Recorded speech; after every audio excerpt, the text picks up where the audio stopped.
आप सभी का स्वागत है हमारे चैनल पर या जिस भी प्लेटफॉर्म पर आप वीडियो ये देख रहे हैं।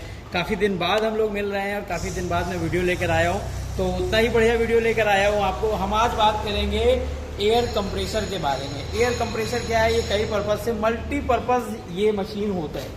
मल्टीपर्पज़ में ये कई सारे काम करता है। जैसे आप ये बोर की क्लीनिंग के लिए तो ये इस्तेमाल होता ही होता है। उसके अलावा रोड की सफाई में इस्तेमाल होता है। और जैसे कुछ ब्रेकिंग करना है, मतलब तोड़ना है, कुछ सीसी वॉल तोड़ना है या सीसी का फर्श तोड़ना है, तो वहाँ पर भी इसमें एक ब्रेकर लग जाता है। और पिस्टन ब्रेकर कहते हैं उसको, पिस्टन ब्रेकर लगता है। उससे आप जो है ब्रेकिंग का भी काम कर सकते हैं, ड्रिलिंग का भी काम कर सकते हैं। रॉक ड्रिलिंग में जो ब्लास्टिंग का काम होता है वहाँ भी ये कंप्रेसर इस्तेमाल होता है। तो ये तो मैंने कुछ आपको कॉमन इसके जो यूज़ है वो आपको मैं शेयर कर रहा हूँ। तो ये क्या है कि एक मिड रेंज का कंप्रेसर है। अब हम लोग बोरवेल इंडस्ट्री में काम करते हैं, तो मैं बोरवेल के लिए ही बात करूँगा। अब ये एयर कंप्रेसर मशीन जो आप देख रहे हो, ये बोरवेल इंडस्ट्री में भी यूज़ होता है। बोरवेल इंडस्ट्री में कैसे यूज़ होता है वही मैं बात करूँगा आपको, कि बोर को क्लीनिंग के लिए इस्तेमाल होता है। जब बोरिंग मशीन आप बहुत सारी यहाँ पर देख रहे हो, इन बोरिंग मशीन के बाद जब बोरिंग हो जाती है तो उसमें बालू है, नीचे रेत है, तो उसको क्लीन करने के लिए ये कंप्रेसर का इस्तेमाल किया जाता है।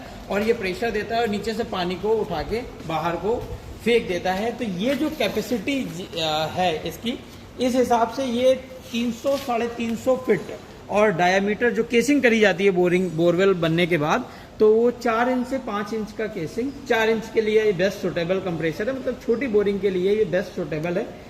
अब इसमें क्या है, लगाया क्या गया है, तो इसमें टाटा इंजन लगाया है, 4 सिलेंडर का टाटा का 4 सिलेंडर इंजन लगा हुआ है। इससे हम बोरवेल मशीन भी बनती है इस इंजन का इस्तेमाल करके। और ये इनफ है इस कंप्रेसर को, जो कंप्रेसर है उसको पावर देने के लिए। अब एयर कंप्रेसर है तो इसका कुछ मेजरमेंट होता है कि इसका भाई पावर क्या है, अगर कभी कुछ बात आती है। तो ये एक्चुअली क्या है ना, कि ये कंप्रेसर बहुत हाई प्रोफाइल के उस तरह से कंप्रेसर में नहीं गिना जाता है। एक जुगाड़ कंप्रेसर कह सकते हो कि एक जुगाड़ कंप्रेसर है। तो इसमें अगर हम फ्लो की बात करें तो इसका अगर केजी में प्रेशर होता है तो रिलीज प्रेशर इसका करीब 4 केजी के आसपास रहता है। कट ऑफ ये 7 या 8 केजी के आसपास इसका कट ऑफ प्रेशर होता है। CFM करीब 120 CFM और PSI की बात करें तो करीब 57-58 PSI का ये पावर देता है। अब CFM और PSI में बहुत बड़ा कन्फ्यूज़न रहता है, तो मैं थोड़ी सी बात आपको समझाऊंगा कि CFM क्या होता है और PSI क्या होता है।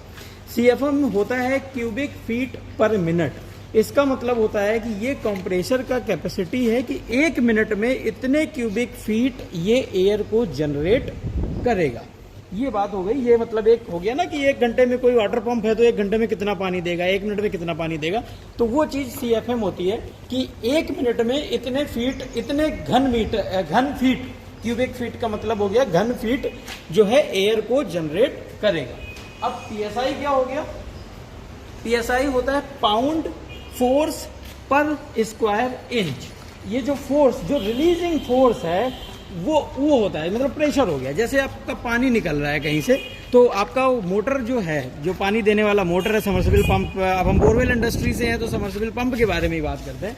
समर्सिबल पंप 1 मिनट में कितना पानी निकाल सकता है, वो चीज़ CFM की तरह हो गया। और कितने प्रेशर से निकाल सकता है वो PSI हो गया। तो सेम चीज़ यहाँ पर लागू होती है। बाकी CFM और PSI में कभी मैं डिटेल में आपको एक्सप्लेन कर दूंगा, एक समझने के लिए है। तो ये कंप्रेसर हमेशा कॉम्बिनेशन से आते हैं, CFM और PSI के कॉम्बिनेशन में। मतलब जैसे मैं कुछ आपको जो एस्पेक्ट साइजेस हैं वो बताता हूँ कि 450-150 मतलब 450 CFM, 150 PSI, 600-200, ठीक है, 600-250। तो ये थोड़ा बहुत 19-20 ऊपर नीचे, मतलब उसके हवा बनाने की क्षमता और रिलीज करने की क्षमता, ये CFM हो गया और वो PSI हो गया। खैर कभी इस पर और आगे बात करेंगे। तो ये मैंने बताया कि ये आपको कैपेबल, ये जो मशीन आप देख रहे हो ये कैपेबल है 300 से 350 फीट तक का काम करने के लिए, बोरिंग की सफाई करने के लिए। बाकी ये बहुत जगह काम आ सकता है, जैसे कि रोड की सफाई में, मैंने पहले ही बता चुका हूँ आपको, फिर एक बार बता देता हूँ कि इससे आप रोड की सफाई कर सकते हो, ब्रेकिंग कर सकते हो। ड्रिलिंग में, रॉक ड्रिलिंग में इस्तेमाल होता है ब्लास्टिंग के लिए, बोरवेल ड्रिलिंग में नहीं।